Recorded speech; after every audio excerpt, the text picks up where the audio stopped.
पडता संकटे धाव घाली जगजेटे ऐसी भीक घ्यावी आता कृपाळू दीनानाथा आलिया आघात निवारी आलिया आघात निवारी चक्र घेऊन या करे ऐसी भीक घ्यावी आता कृपाळू दीनानाथा मैपतीसी अभय देऊनी दाखवे पाय ऐसी भीक घ्यावी आता कृपाळू दीनानाथा विठ्ठला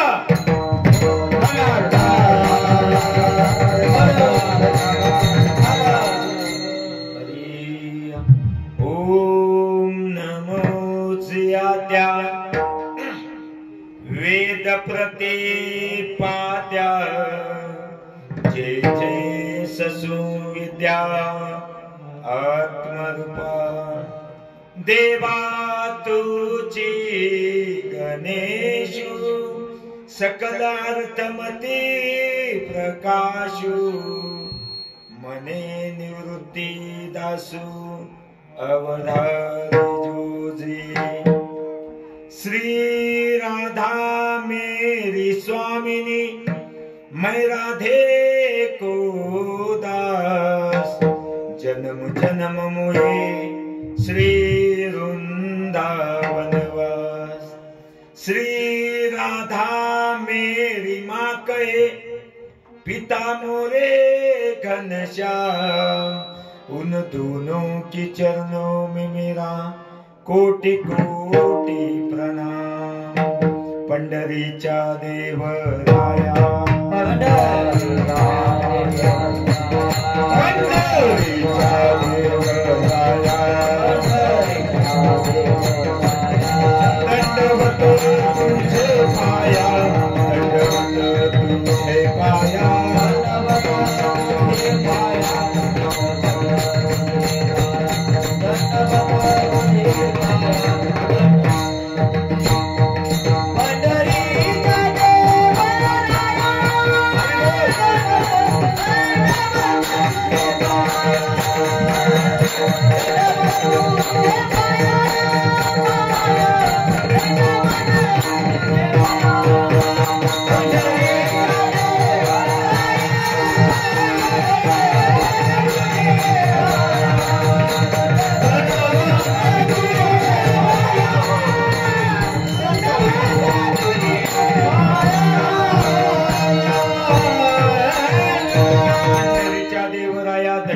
तुझे पाया ओम नमो ज्ञानेश्वरा करुणा करा दयाळा तुमचा अनुग्रह लादलो पावन झालो चराचरी नमो सद्गुरु तुकया ज्ञान दीपा नमो सद्गुरु सच्चिदानंद स्वरूपा नमो सद्गुरु भक्त कल्याण मूर्ती नमो सद्गुरु भास्करा पूर्ण कीर्ती जयांचे केली स्मरण होय सकल विद्यांचे अधिकरण तेची वंदू श्री गुरुचरण ते नमस्कारोने आता आता वंदू रंग भूमिका कीर्तनी उभी होती लोका टाळ मृदुंग श्रुती देखा तया नमन माझे दंडवत ऐसे नमन करुनिया सकळा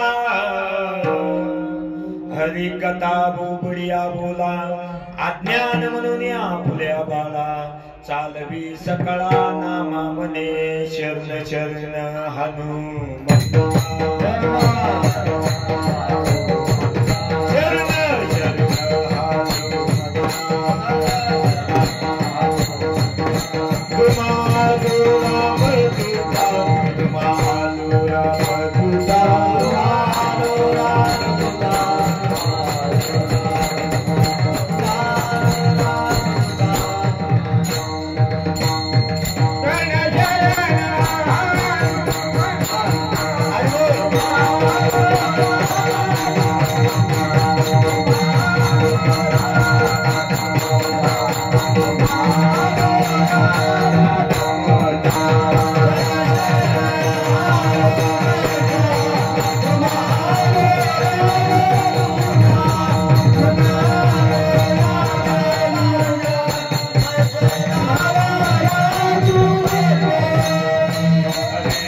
शरण शरण हनुमंत आलो रामदूता काय भक्तीच्या त्या वाटा मज धावाव्या सुबाटा आम्ही पडता संकटी धाव घाली जगजेटी ऐसी भीक घ्यावी आता कृपाळू आदिनाथा मैपती राया सद्गुरु राया माझा माता तुझे पाया धाव मैपती माझे आई मजला ठाव द्यावा पायी मस्तक हे पाया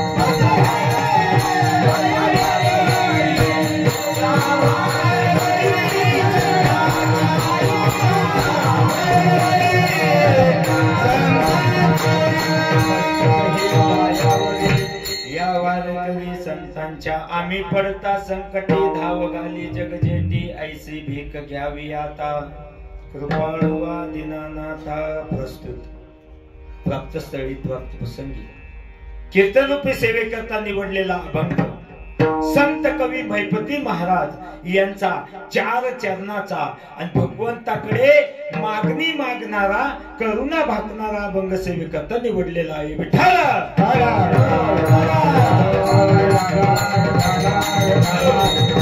मुक्त कैवल्य तेजोनी ज्ञानोबराय अखिल विश्वातील प्राणप्रिय संत तुकोबाराय शांती ब्रह्म एकनाथ महाराज संत कवी मैपती महाराज सद्गुरु नारायणगिरी बाबा सद्गुरु किसनगिरी बाबा सकल संतांच्या चरणी साष्टांगपणे पाठ करून सिद्ध साधक संत मानताना ग्रामदेवतेला तसंच श्रोतमान्य वर्गाला अभिवादन करून सेवेला प्रारंभ करतो विठ्ठल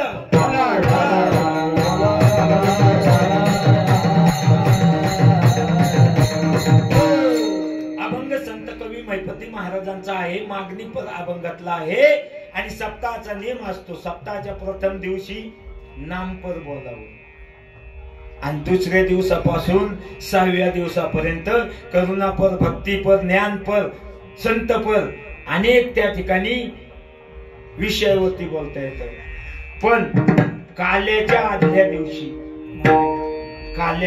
दिवशी भगवंताकडे काय करावी मागणी मागावी आणि आजचा असणारा उत्तम पर्व काळ बर का मार्गशीर्ष महिन्यामधली असणारी पौर्णिमा आणि ती म्हणजे माझ्या गुरु दत्तात्रेयांची असणारी आजचा काय आहे जन्म उत्सव आहे काय आहे जन्म उत्सव आहे खूप सुंदर पर्व काळ आहे मागणीचा दिवस आहे म्हणून आज आपण 7 दिवस केलेली सेवा त्या ठिकाणी भगवंताकडे काय मागायचं त्याचं फळ मागायचं त्याचं फळ मागायचं आणि उद्या ते घेऊन जायचं विठ्ठल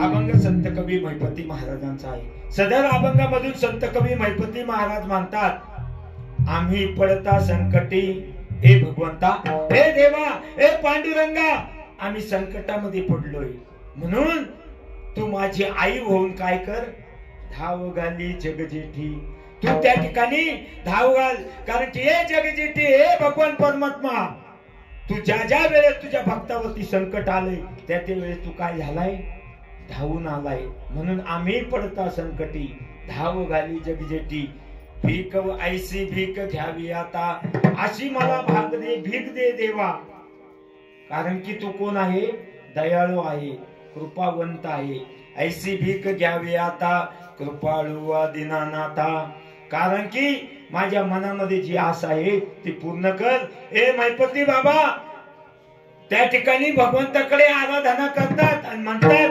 मैपतीसी अभय देऊनी दाखवी पाय ऐसी भीक घ्यावी आता कृपाळू दीनानाथा विठ्ठल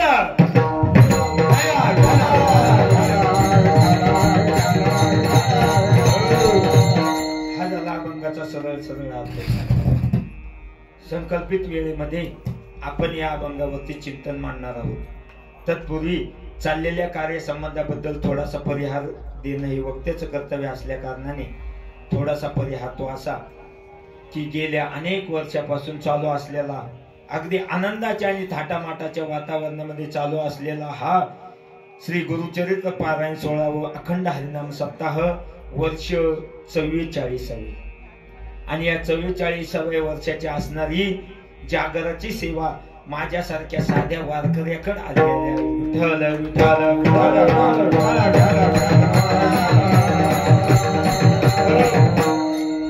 ज्यांच्या वतीने या सेवेचं निमंत्रण आलं ते आदरणीय असणारे आमच्या वती अगदी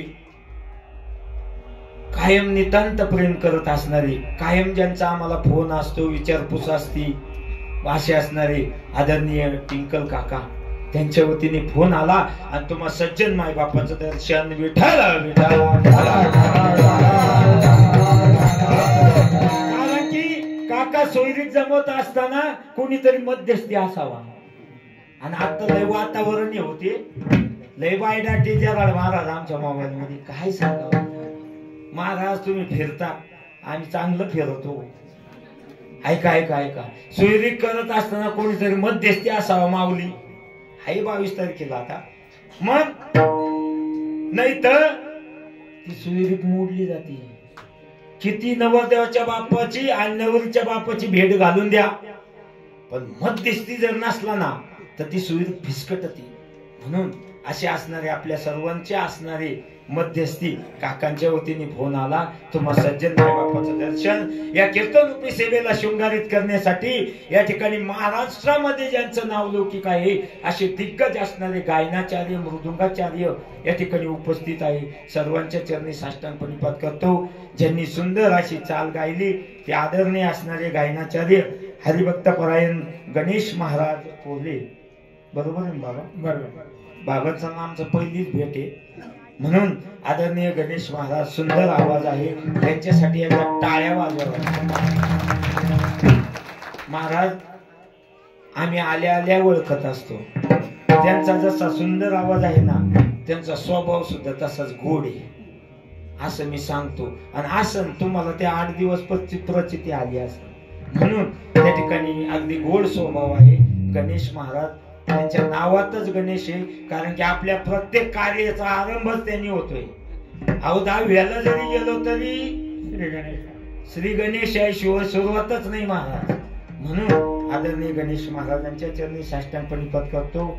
त्याचबरोबर त्यांच्या साथीला गाणारे आदरणीय हरिभक्त परायण सुनील भाऊ महाराज, तुमच्याही चरणी साष्टांग प्रणिपात करतो. खूप सुंदर अशी तुम्ही पाठीमागे त्या ठिकाणी साथ केली. तुमच्याही चरणी साष्टांग प्रणिपात करतो. आदरणीय जराड महाराज, त्यांच्या चरणी साष्टांग प्रणिपात करतो. आम्ही बालपणापासून बघतोय, आहे तसेच आहे तसेच. कित्येक वेळा आम्ही तर तेव्हा टाळ वाजित होतो का बघत महाराज, तेव्हापासून बघतो, आहे तसेच अगदी गोड व्यक्तिमत्व भगत महाराज. त्यांचे चरणी साष्टांग प्रणिपात करतो. गावोगावीचा परमार्थ जर कोणी जिवंत ठेवला असेल माऊली महाराज, गावोगावच्या परमार्थ जर कोणी जिवंत ठेवला असेल तर या भजनी मंडळाने ठेवला. भजनी मंडळाने ठेवला, कारण की आमच्यासारखे महाराज मंडळी येतात, 2 तास पोपटवणी बोलतात आणि जडजड घेऊन जातात. आलंय ना लक्षात? पण महाराज हे पहाटे 4 वाजता उठून यांची सेवा खरी बर का, काकडा करणं. कारण की अशी थंडी बाबा, आता फार वाकडं व्हायची इतकी थंडी. मग अशा थंडीत सुद्धा हे सेवा करतात. हे काकडा मंडळ असेल, हे हरिपाठ मंडळ असेल, यांच्या चरणाची धूळ माझ्या माथ्याला लागावी महाराज, यांच्या चरणाची धूळ लागावी. कारण गावोगावचा परमार्थ यांनी जिवंत ठेवला. असं असणारं समस्त भजनी मंडळ सर्वांच्या चरणी साष्टांग प्रणिपात करतो. त्याच पद्धतीने असणारे मृदुंगाचार्य, मृदुंगमणी या ठिकाणी आदरणीय हरिभक्त परायण कृपालजी महाराज आळंदीकर. कारण की खरा मान तुमचा आहे बाबा. मी माऊली महाराजांना म्हणलो, कारण की सप्ताहाचं कसं असतं, 8 दिवस जे सेवा करतात ना महाराज, आणि एखाद्या दिवशी येऊन दुसऱ्याने वजन मारणं योग्य नसतं, योग्य नसतं. पण तरी पण आमच्यात समझोता झाला, म्हणून त्या ठिकाणी आमच्या समेत आलेले कृपालजी महाराजांना प्रथमतः धन्यता देतो. कारण त्यांच्या मनाचा मोठेपणा बाबांच्या चरणी साष्टांग प्रणिपात करतो. आणि असे गुण असावे बर का अंगी, मोठं जर व्हायचं असेल ना महाराज तर निश्चित अशी गुण असावी. बाबांच्या चरणी साष्टांग परिपात करतो. त्याच पद्धतीने हार्मोनियमवर साथ करणारे आदरणीय बाबा 4-5 वर्षापासून बघतोय मी तुम्हाला, पण नाव काय माझ्या ध्यानात. फुलटे दादा, बबन दादा फुलटे, बबन दादा. दादांच्या चरणी साष्टांग परिपात करतो मी. किती वय झालंय तरी सुद्धा अजून हा छंद आहे महाराज, म्हणून त्यांना या ठिकाणी साष्टांग परिपात करतो. आमच्या समेत आलेले मृदंगाचार्य पंडित केशवजी महाराज जगदळे गुरुजी यांच्याकडे ज्यांचं शिक्षण चालू आहे असे असणारे प्रतीक महाराज कोळशे, त्यांनाही या ठिकाणी साष्टांग परिपात करतो. त्याच पद्धतीने विनेकरी बाबा असतील, तुळशी घेऊन असणारे आमच्या आजी असतील, आजींना या ठिकाणी साष्टांग परिपात करतो. सर्व भजनी मंडळ काका या ठिकाणी टाळ घेऊन उभे, पाठीमागचे भजनी मंडळ सर्वांच्या चरणी पुनश्च लोटांगण घालतो. आणि ज्यांच्या खंबीर नेतृत्वावरती मी अगदी आता 1.25 तास बोलणार आहे. किती? 1.25 तास. आणि टायमिंगच्या पुढे जाणार नाही, तसं मी प्रामाणिक बाबा आहे. टायमिंग 8ला म्हणजे 8ला चालू झालं, 10ला म्हणजे 10ला जय विठ्ठल म्हणणार, मापात सुद्धा पाप करणार नाही, तसं मी प्रामाणिक बाबा आहे. म्हणून ऐका ज्यांच्या खंबीर नेतृत्वावरती मी बोलणार आहे असे असणारे चोपदार मामा, खूप त्यांच्या चेहऱ्याकडे बघितलं का प्रसन्नता वाटते का नाही महाराज? परमार्थाचं वैशिष्ट्यच आहे महाराज. पारमार्थिक माणसाच्या चेहऱ्याकडे बघितल्यानंतर प्रसन्न वाटतं. नळ्या चावणाऱ्याकडे बघितलं असं वाटत अरे अरे अरे अरे नसतं दिसलं तरी बरं झालं. म्हणून असणारे चोपदार मामा त्यांचे चरणी साष्टांग परिपात करतो. या ठिकाणी हा आवाज कुणाचा? तर आदरणीय असणारे माऊली महाराज, माऊलींच्या चरणी त्या ठिकाणी साष्टांग परिपात करतो. आणि गुरु दत्तात्रयांच्या चरणी त्या ठिकाणी प्रार्थना करतो का त्यांनी धास्ती घेतली होती, पण मी प्रार्थना करतो की देवा त्यांना अजून खूप सेवा करायची, आमच्या सारख्या सप्तांची करायची की नाही काका? कारण की असे परत सेवेकरी आपल्याला भेटायचे नाही, लय मोजावं लागते. म्हणून या ठिकाणी असणारी माऊली त्यांना उदंड आयुष्य लाभो भगवंताच्या चरणी प्रार्थना करतो. कारण की त्यांचा पुनर्जन्म झालाय. मध्यकाळी ती खूप आजारी होते. असे असणारे आमचे अगदी जीवलग कायम आमच्यावरती नितांत प्रेम करणारी माऊली, माऊलींच्या चरणी साष्टांग परिपात करतो. या असणाऱ्या सप्ताहामध्ये या ठिकाणी अन्नदान करणारे असतील, या ठिकाणी त्या ठिकाणी दान देणारे असतील, आर्थिक दान देणारे असतील, अन्नदान करणारे असतील, नव्हे या धर्म मंडपामध्ये चटई आथरण्याचं काम जरी कोणी करत असेल तरी सुद्धा त्याचे उपकार माझा भगवान परमात्मा ठेवत नाही, तरी ठेवत नाही. असे सर्व दानशूर व्यक्तिमत्व, कारण की हे सप्ताह हे धार्मिक कार्य फक्त या दानशूर व्यक्तिमत्वावरती चालतं बरं का. म्हणून त्यांच्या सर्वांच्या चरणी साष्टांग परिपात करतो. या आपल्या परिसराचा असणार भूषण अगदी गोड गायक आदरणीय बाळू महाराज या ठिकाणी उपस्थित आहे. बाळू महाराजांच्या चरणी साष्टांग परिपात करतो. ये जवळचाच वाफा वाढा राहिला होता. बाळू महाराज या ठिकाणी उपस्थित आहे. ज्यांना कळलं त्यांना त्यांनी हसून घ्या, ज्यांना नाही कळलं त्यांनी पोटभर जेवून घरी जा. म्हणून बाळू महाराजांच्या चरणी साष्टांग परिपात करतो. आजचं त्यांची महाप्रसादाची पंगत आहे. असे असणारे श्रीयुत विष्णू दादा पाटील घोलप, त्याच पद्धतीने श्रीयुत साईनाथ दादा पाटील घोलप यांच्यासाठी एकदा टाळ्या वाजवा. कारण की महाराज मी तर बोलून जाईन गड्या, महाराष्ट्रामध्ये काका कित्येक करोडपती माणसं आहे, करोडपती माणसं आहे हो, लोकपती माणसं आहे, पण दान करण्याची त्यांच्यात काही नाही. म्हणून दान करणारे खरोखर त्यांच्या चरणी साष्टांग परिपात केलं पाहिजे. त्यातली त्यात अन्नदान करणारी महाराज असे असणारे हे दोन्ही श्रीयुत आदरणीय विष्णू भाऊ असतील, आदरणीय साईनाथ भाऊ असतील, त्यांना या ठिकाणी उदंड आयुष्य लाभो, त्यांच्या परिवाराला सुख समृद्धी लाभो अशी गुरु दत्तात्रयाच्या चरणी प्रार्थना करतो. त्याच पद्धतीने या ठिकाणी सर्वच असणारे तुम्ही श्रोते मायबाप वर्ग, तुमच्याशिवाय आम्ही काय खांबाला कीर्तन सांगणार. म्हणून तुमच्या सर्वांच्या चरणी या ठिकाणी न्याय असणारे ज्ञानाने मोठे आहे, वयाने मोठे आहे, सर्वांच्या चरणी साष्टांग परिपात करतो. अगदी संकल्पित वेळेमध्ये या ठिकाणी या अभंगावरती चिंतन मांडण्याचा प्रयत्न करतो. विठ्ठल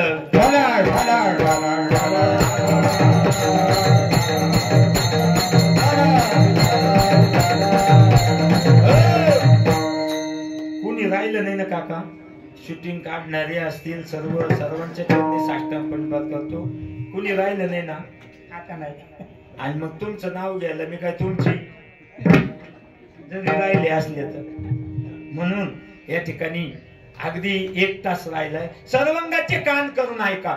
डोळे माझ्याकडे नसले तरी चालन, तुम्ही डोळे लावून झोपले तरी चालन, फक्त जय विठ्ठलला उठा, नाही तर याच्यातून मुक्त. म्हणून सर्वांगाचे कान करून ऐका. अगदी तुम्हाला झोपा सुद्धा लागून देणार नाही, तसं प्रामाणिक भाव आहे.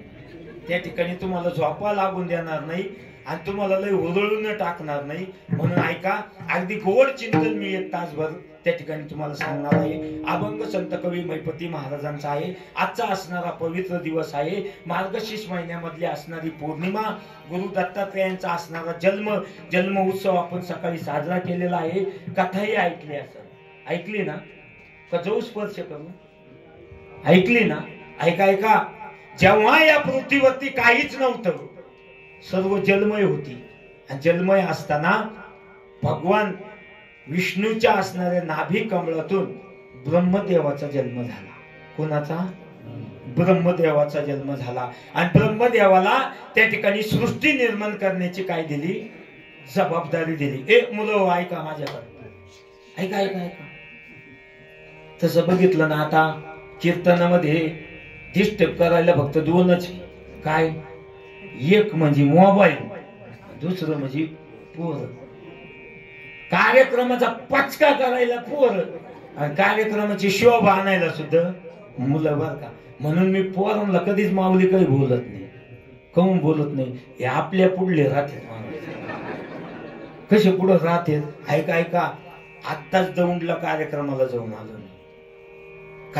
जाऊन आलो. आता हे शांत बसतील, पण हे कसे आपल्या पुढले राहते सांगून जातो मी तुम्हाला. दौंडला कार्यक्रमाला गेलो. भगत महाराज कार्यक्रम चालू झाला आणि एक शेजारी 2 मुलं बसेल होते आणि एक शेजारचा मुलगा आहे ना, त्याला खालून हात घालायचं आणि हळू चिमटा घ्यायचं. पण ते चिमटा असं घ्यायचं ना, ते शेजारच्या डोळ्यातूनच पाणी यायचं. महाराज असा चिमटा घ्यायचं आणि ते कळून देत नव्हतं. आणि ते तर समोर बसेल, त्याला वाटायचं आता हलडावा तर बाबा पुढं. आणि मी ते एकदा बघितलं, 2दा बघितलं. त्याला म्हणलं, उठ वय बाहेर. ते उठलं आणि गेलं पण माझ्याकडे असं तिरक राग पाहत गेलं. ते गेलं. कीर्तन सेवा झाली. आमचं नारळ दिलं, आम्ही बगलात फेटा घातला. म्हणे बाबा चला भोजनाला, तुमची व्यवस्था केलेली. गेलो भोजनाला गेलो आणि नेमकं दारातून आतमध्ये पाय टाकला तर ते पोरग टीव्ही पाहत होत. कोणतं? जे उठून दिलं ते. मी तर पाय चोरीच आतमध्ये गेलो. मी गेल्यामुळं त्याच्या बापाने टीव्ही बंद केला. त्याला आणखी राग आला आणि त्यांनी तर मग माझ्याकडे आणखीनच राग बघितलं. गेलं ते आतमध्ये. मी म्हणलं आता तो तरी माझ्या 2 तास ताब्यात होता, पण मी आता याच्या रातभर ताब्यात आहे. कसं होईन आता? ते पोरग गेलं आणि नेमकं त्याचे वडील आतमध्ये निवेदनाला गेले. ते पोरग माझ्याकडे आलं आणि बाबा लय कीर्तनात टाळा बोलत होते म्हणे, माझ्या प्रश्नाचं उत्तर द्या तर तुम्ही बाबा. मी म्हणलं ते पोरग काय विचारीन आपल्याला? विचारून काय विचारीन म्हणलंय लहान पोरग. बर चालन, पण म्हणे बाबा प्रश्नाचं उत्तर दिलं तर तुम्ही बाबा, मग नाही दिलं तर तुम्ही म्हणायचं मी बाबा नाही. म्हणलं मग मी काय काय म्हणावं याला. म्हटलं महाराज ते पोरणी आलं ते म्हणे माझा पहिला प्रश्न आहे काय? म्हणजे हत्ती फ्रीज मध्ये कसा घालायचा? मी म्हणलं आता इतके ग्रंथ वाचले भाऊ, हे प्रश्नच कुठं आला नाही ना. हत्ती फ्रीज मध्ये कसा घालायचा महाराज? हत्ती फ्रीज मध्ये कसा घालायचा म्हणे सांगा. मी बराच वेळ विचार केला. मी म्हणलं आता तूच सांग. म्हणा म्हणे मी बाबा नाही. म्हणलं नाही भाऊ बाबा मी, सांग उत्तर. ते म्हणे फ्रीज उघडून घालायचा. काय म्हणला? फ्रीज उघडून घालायचा. मी म्हणलं वारे पाठ्या. ते म्हणे आता दुसरा प्रश्न सांगतो. म्हणलं सांग, आता तुझ्याकडेच आहे मी, सांग म्हणलं. ते म्हणे सांगा उंट फ्रीज मध्ये कसा घालायचा. मी म्हणलं किती सोपं आहे, दरवाजा उघडून घालायचा. ते म्हणे चुकले. कस काय? हात तिथं बाहेर काढावं लागल. महाराज तेव्हापासून मी यांच्या नादी नाही लागत. विठाल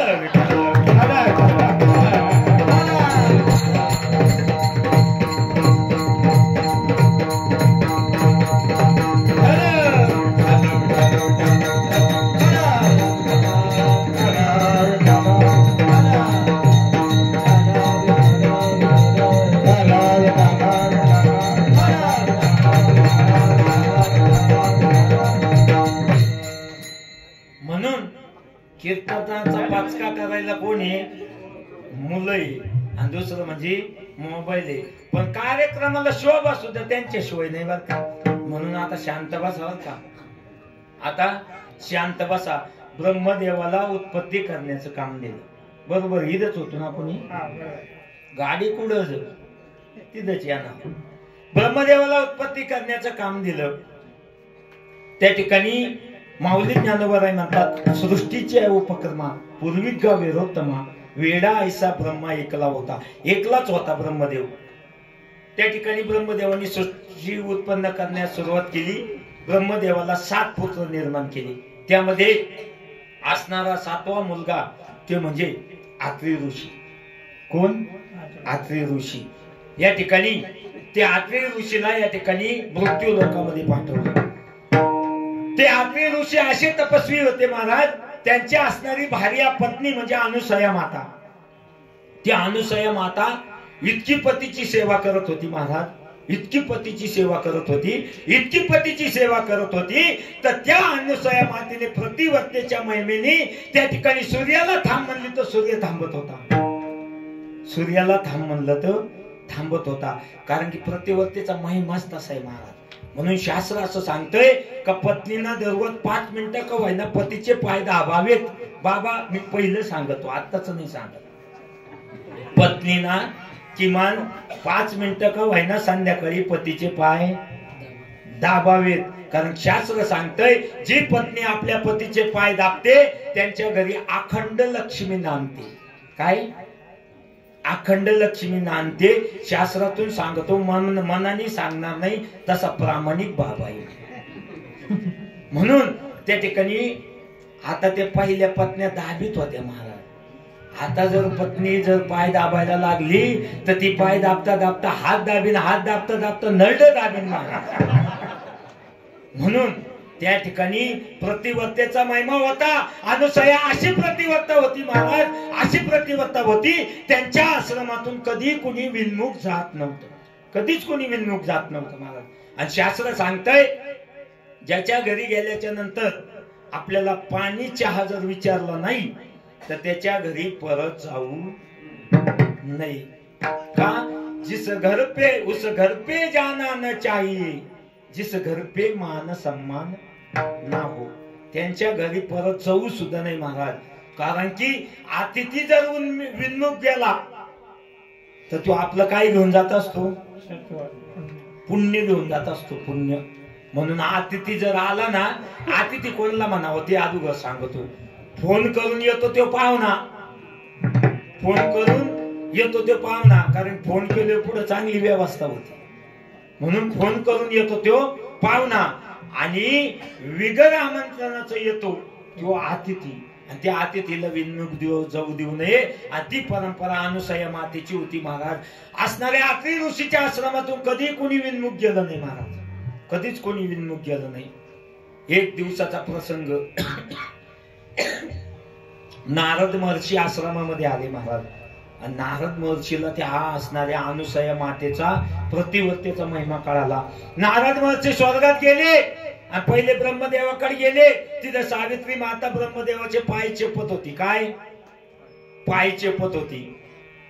आणि सावित्री मातेला त्या ठिकाणी अभिमान होता का माझ्यासारखी प्रतिवर्ता दुसरी कोणीच नाही, मीच आहे. म्हणून त्या ठिकाणी नारद महर्षी गेले ब्रह्मदेवाला म्हणू लागले का मृत्यू लोकामध्ये अशी एक प्रतिवत्ता आहे, तिचं नाव आहे अनुसया, तिचं सूर्याला थांब म्हणले तर सूर्य थांबतो. ते सावित्रीनं ऐकलं. सावित्री म्हणली माझ्यापेक्षा पण, कारण की महिलांचं लय अवघड असतं महाराज, महिलांचं लय अवघड असतं. ती म्हणली माझ्यापेक्षा पण. हो म्हणे तुमच्यापेक्षा पण. सावित्रीला राग आला.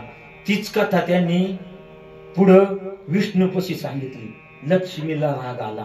पुढं कथा महादेवाला सांगितली. पार्वतीला राग आला आणि तिन्ही राण्यांनी कमिटी केली आणि तिन्ही देवांना सांगितलं का तुम्ही आता मृत्यू लोकात जायचं आणि त्या अनुसया मातेचं काय करायचं, व्रत भंग करायचं. महाराज हे तेव्हापासून चालू आहे. काय तिने सांगायचं ना, आपण जुनी परंपरा आहे ती, आत्ताच नाही काही. म्हणून त्या ठिकाणी हे तिन्ही आले, तिन्ही भिक्षुकाचं रूप घेऊन आले. अनुसया मातेला त्या ठिकाणी सांगितलं का आम्हाला भोजन करायचंय. अनुसया माता म्हटली ठीक आहे तुम्ही स्नान करून या, मी भोजन तयार करते. स्नान करून आले. अनुसया मातेने उत्कृष्ट असं भोजन तयार केलं. पात्र वाढले, बसायला टाकलं आणि त्या ठिकाणी वाढण्यासाठी आल्याबरोबर त्या ठिकाणी त्यांनी पात्रावरती हात धरले, म्हटले का आम्हाला असं भोजन नको, मग आम्हाला इच्छा भोजन करायची. इच्छा म्हणे काय इच्छा आहे तुमची? म्हणे आमची इच्छा आहे का तुम्ही आम्हाला नग्न होऊन भोजन वाढावं, विवस्त्र भोजन वाढावं. महाराज अनुसया माता दुःखित झाली. माझ्या आश्रमातून कधी कोणी विनमुख गेलं नाही आणि आता जरी अतिथी विनमुख गेले तर असणाऱ्या माझ्या प्रतिवत्तेला काय होईल, भंग होईल. म्हणून अनुसया माता आतमध्ये गेली. आपल्या पतीचं असणारं कमंडलू, आता कथा वेगळ्या वेगळ्या येतात बरं का, पाठ वेगळे असतात, कथा वेगळ्या येतात. ऐकून घ्या, सकाळी वेगळं सांगितलं असू शकतं पण ऐका. म्हणून त्या कमंडलामधून पाणी घेतलं, तिन्ही देवावरती शिपलं. तिन्ही देव त्या ठिकाणी छोटे काय झाले, बालक झाले आणि त्या बालकांना माझ्या अनुसया मातेनी त्यांची इच्छा पूर्ण केली. त्याच बालकांना दूध पाजलं, पाळण्यामध्ये टाकलं, अंगाई चालू केली. आत्री ऋषी आले. टाइम कमी होता. आत्री ऋषी आले, अंगाई ऐकली आणि डोकून बघितलं तर आत्री ऋषींनी ओळखलं का हे साधारण नाही म्हणे, हे ब्रह्म विष्णू महेश आणि यांना तू काय केलंय, बालक केलंय म्हणे. बालक 2 महिने झाले, 4 महिने झाले, 6 महिने झाले, आपले पती कमुनी आहे ना, आणि त्यांना फोन करावा तर फोन मध्ये त्यांनी बॅलन्स सुद्धा टाकला नाही. म्हणून तिन्ही राण्या असणाऱ्या देवींना चिंता पडली. महाराज काय चिंता पडली का अजून कमुनी आहे ना. नारद महर्षी गेलेच. ते म्हणे कशी येते, त्या अनुसयाने त्यांना लहान बालक केलेत म्हणे, तुम्हाला जावं लागत. त्या तिघी आल्या, अनुसया मातेचे पाय धरले आणि म्हणे आमच्या पतींना परत द्या. अनुसया माता म्हटली ज्याचं तिचा ओळखून घेऊन जा, जिचं तिचा ओळखून घेऊन जा.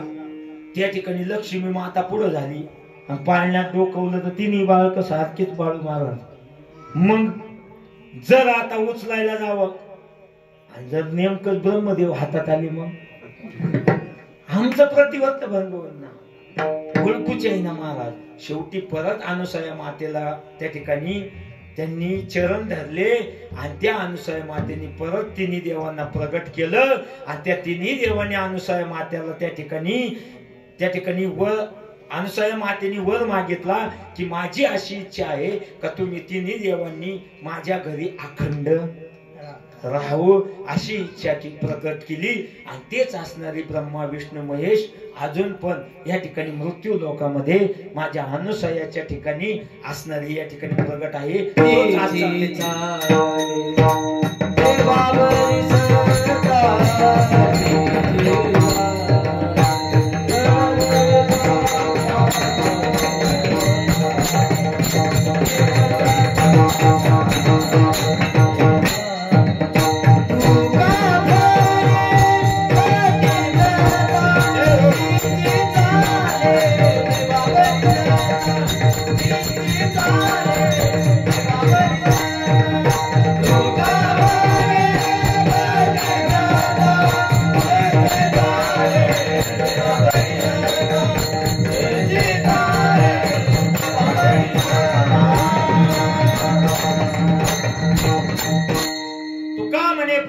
प्रथमता आणि तिची देवावरी सत्ता, त्या देवावरती तिची काय आहे? सत्ता आहे. म्हणून आजचा असणारा हा तिथी आणि त्या निमित्त असणारी ही जागृतीची सेवा अभंग संत कवी महिपती महाराजांचा आहे. प्रथमतः संत कवी महिपती महाराजांचा अधिकार मी तुम्हाला सांगून जाईन. या महाराष्ट्राला, या भारताला 288 संतांचा परिचय जर कोणी करून दिला असेल तर ते माझे संत कवी महिपती महाराज. ते माझे संत कवी महिपती महाराज. आणि ते संत कवी महिपती महाराज या ठिकाणी भगवंताकडे काय करतात? मागणी मागतात. ऐका ऐका बर का, प्रत्येकाची आवड वेगळी महाराज, प्रत्येकाची आवड वेगळी, मनुष्याची आवड वेगळी, संतांची आवड वेगळी आणि देवाची आवड वेगळी. आपल्याला काय आवडतं? कुणाला गाडी आवडते, कुणाला बंगला आवडतो, कुणाला गाया आवडत्या, कुणाला वावर आवडतं, कुणाला चांगले कपडे आवडते, कुणाला गोड खायला आवडतं, कुणाला काय आवडतं, कुणाला काय आवडतं, कुणाला काय आवडतं. प्रत्येकाची आवड काय आहे? वेगळी. इकडली आवडतं फक्त 85. आता धन्यवाद, कळलंय तुला. मग प्रत्येकाची आवड काय आहे? वेगळी. म्हणून मनुष्याची आवड सांगण्यात काय अर्थ नाही. ऐका ऐका, दुसरी आवड आहे ती म्हणजे माझ्या साधू संतांची. माझ्या साधू संतांची आवड काय आहे? तर या जगाचं काय व्हावं? कल्याण व्हावं. म्हणून तर जगाच्या कल्याणा संतांच्या विभूती. या जगाच्या कल्याणासाठी माझ्या संतांनी काय घेतलाय? अवतार घेतलाय बर का. आणि त्यांच्या कल्याणाचा असणारा उद्धार व्हावा ही माझ्या साधू संतांची आवड. आणि तिसरी आवड सांगितली ती म्हणजे देवाची आवड. माझ्या देवाला काय आवडतं? नामाचा उच्चार, नामाचा उच्चार,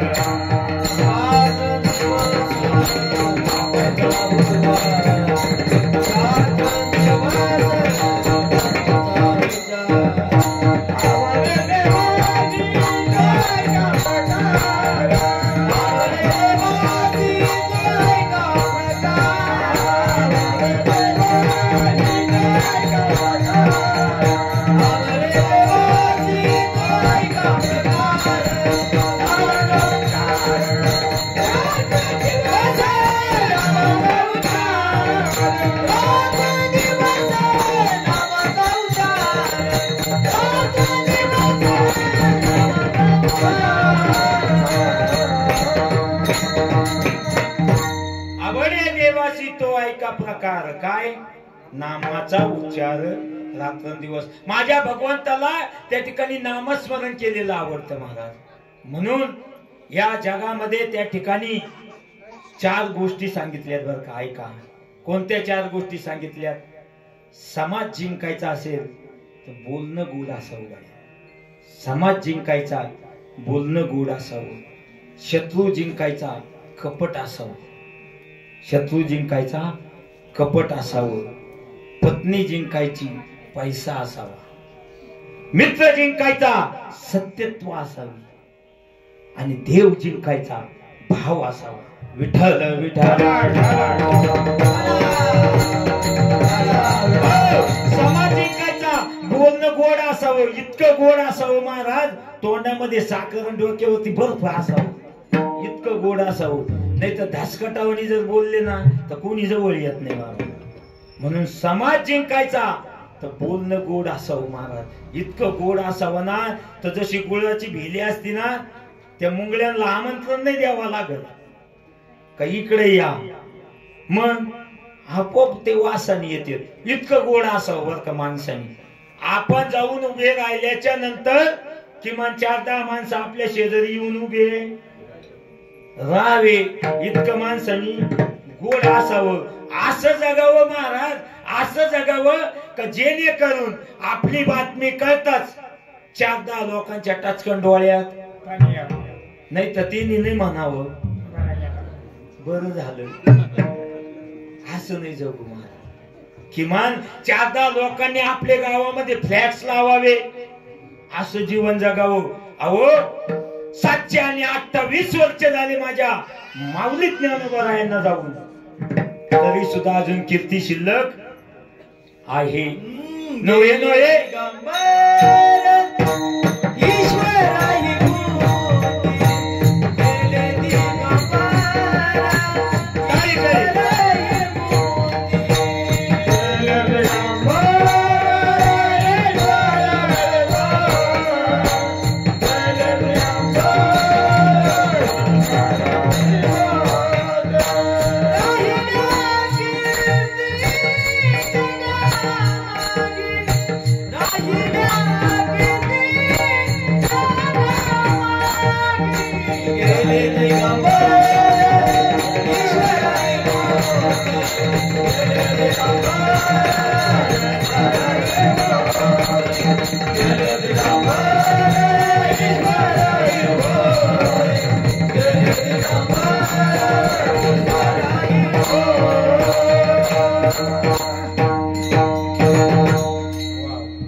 गेले दिगंबर ईश्वर विभूती राहिल्या त्या कीर्ती जगामाजी. असं जगावं महाराज, या जगामध्ये आपली काहीतरी कीर्ती शिल्लक राहावी म्हणून 728 वर्ष झाले अजून कीर्ती शिल्लक आहे. 375वी चालू आहे माझ्या जगद्गुरु तुकोबारायांची, अजून कीर्ती शिल्लक आहे. 233वा समाधी सोहळा झाला माझ्या संत कवी महिपती महाराजांचा, तरी सुद्धा कीर्ती शिल्लक आहे. आणि 394वी जयंती झाली माझ्या छत्रपती शिवाजी महाराजांची, तरी सुद्धा कीर्ती शिल्लक आहे. म्हणून तर आपण म्हणतो एक राजा इथे जन्मला, एकच राजा इथे जन्मला, शिवनेरी किल्ल्यावर माझ्या राजाचं नाव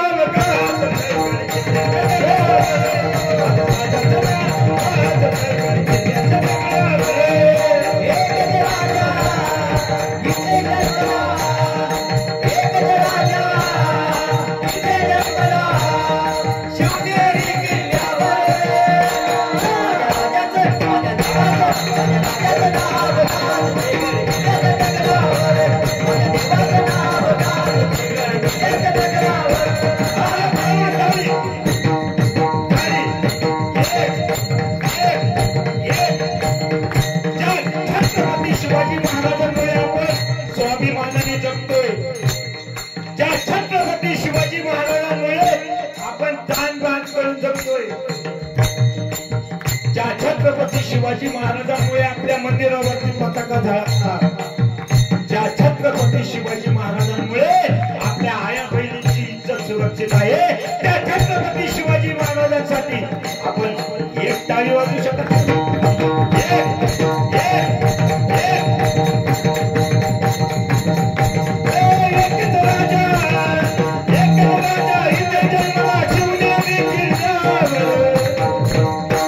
माझ्या राजाचं नाव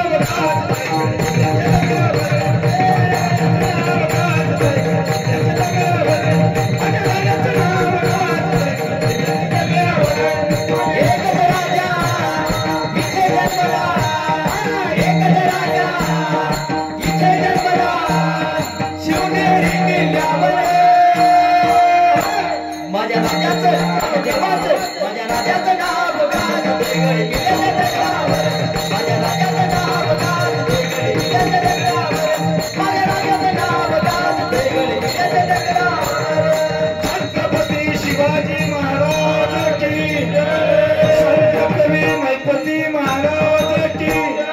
अवधूत चिंतन श्री गुरुदेव सद्गुरु नारायणगिरी. असं जगावं गाड्या, कसं असं जगावं जेणेकरून आपली काहीतरी कीर्ती शिल्लक राहील. म्हणून बोलणं गोड असावं. काय बोलणं गोड असावं, इतकं गोड असावं तर लांबून आपल्यापाशी माणसं येऊन उभे राहावे, इतकं गोड असावं. समाज जिंकायचा बोलणं गोड असावं. शत्रू जिंकायचा कपट असावं. शत्रू जिंकायचा असेल तर कपट असावं. महाभारतामध्ये 9 वेळेस भगवंतांनी कपट केलं बरं का. किती? 9 वेळेस. आता 9 वेळेस मी कपट सांगत नाही, कारण की 9:15 झालेत, म्हणून एकच कपट तुम्हाला सांगतो. कोणतं कपट?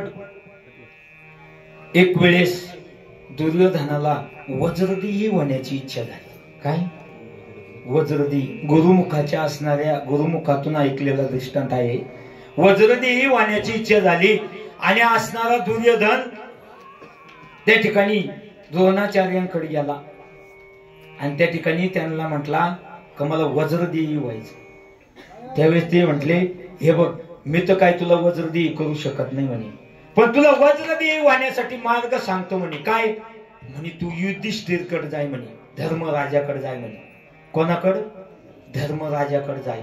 ऐका बर का, ज्यांच्या सोबत युद्ध करायचंय, ज्यांच्या सोबत युद्ध करायचंय त्यांनाच विचारायला सांगितलं. कोणला?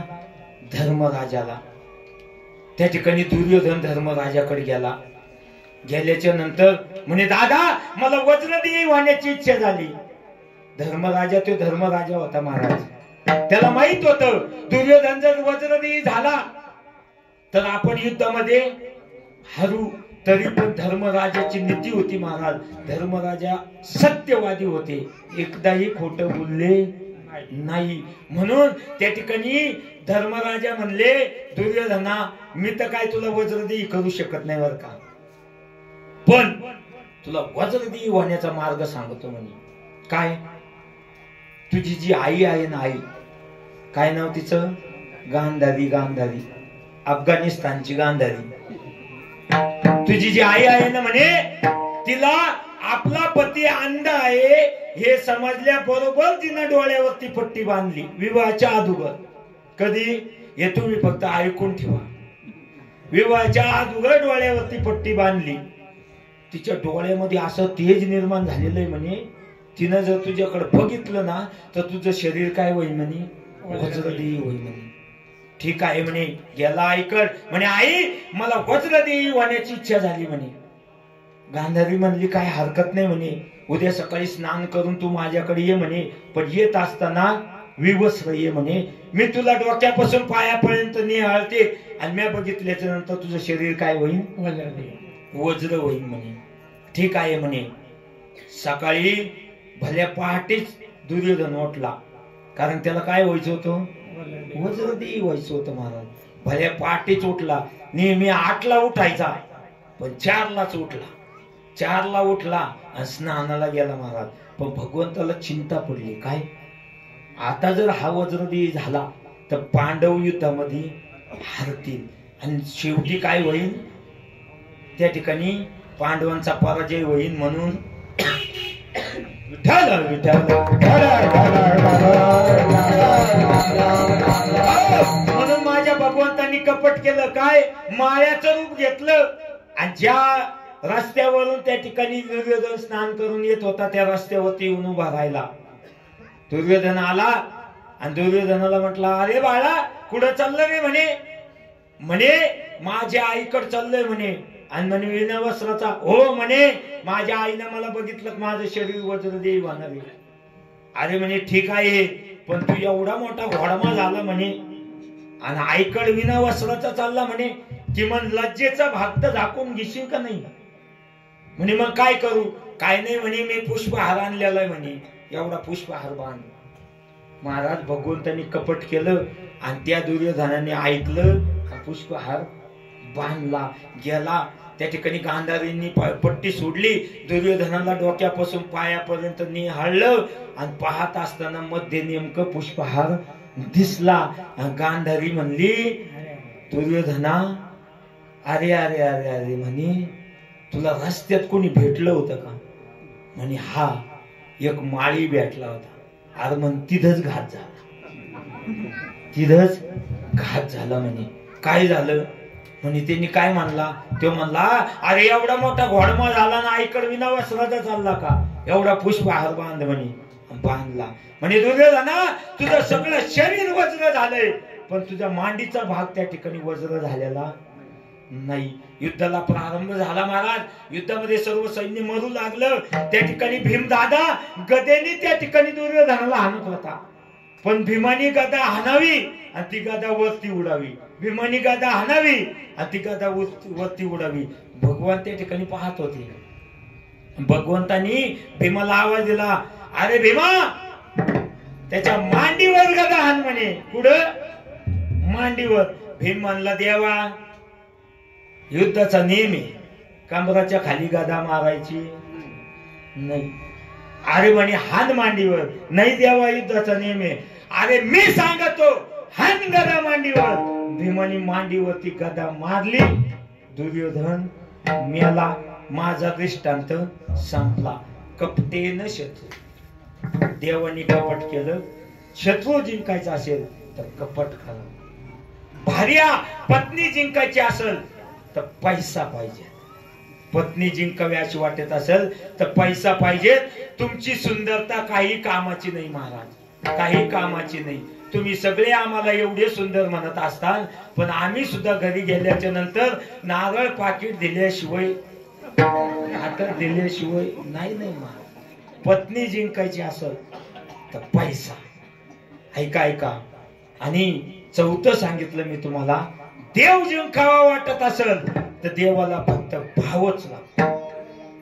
भाव बळे आकळे हे नाकळे.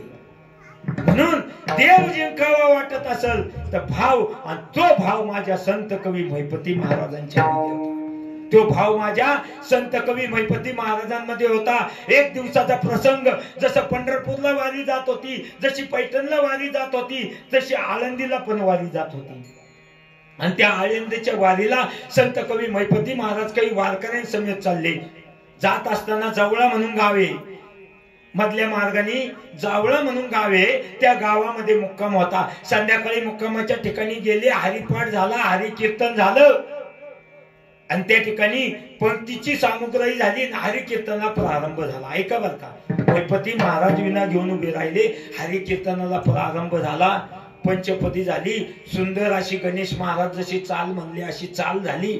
आणि चाल झाल्याच्या नंतर नेमकं त्या असणाऱ्या परिवारातली जी सुनबाई होती, तिचा एक 5-6 वर्षाचा छोटासा मुलगा होता.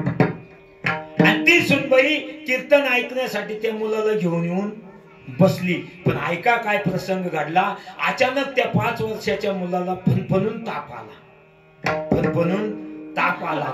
आणि अचानक कीर्तन चालू असताना त्या मुलांनी हुचकी दिली आणि तो मुलगा गतप्राण झाला. काय झाला? गतप्राण झाला. आणि त्या असणाऱ्या महिलेनी, त्या सुनबाईनी त्या ठिकाणी किरकाळी ठोकली. महिपती महाराजांच्या कीर्तनामध्ये विक्षेप झाला. आणि काय झालं म्हणून विचारलं. त्यावेळेस त्यांना कळालं का हा मुलगा गतप्राण झाला. आणि तेव्हा असणारी ती महिला म्हणली, बाबा तुम्ही जर खरोखरच त्या ठिकाणी भगवंताची सेवा करत असाल, तुम्ही जर खरोखरच भगवंताचे भक्त असाल, तर माझा मुलगा आता या ठिकाणी काय झाला पाहिजे? पुनश्च जिवंत झाला पाहिजे. आणि त्यावेळेस माझ्या असणाऱ्या संत कवी महिपती महाराजांवरती संकट आलं. आणि माझ्या संत कवी महिपती महाराजांनी धावा केला भगवान परमात्म्याचा अभंगाच्या प्रथम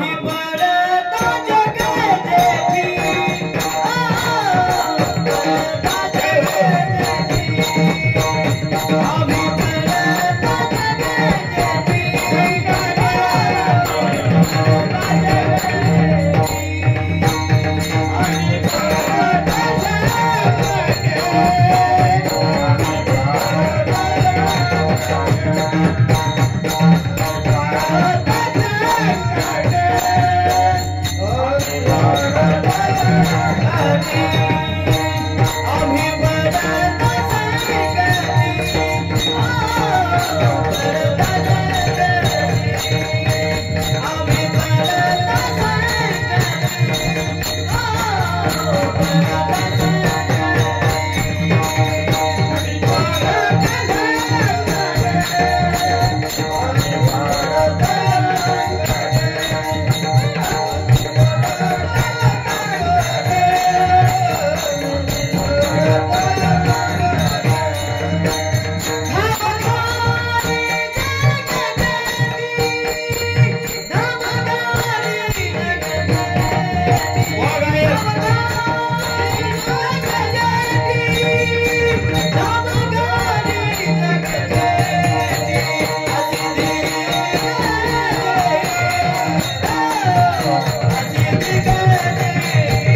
कानानच ऐकावं महाराज.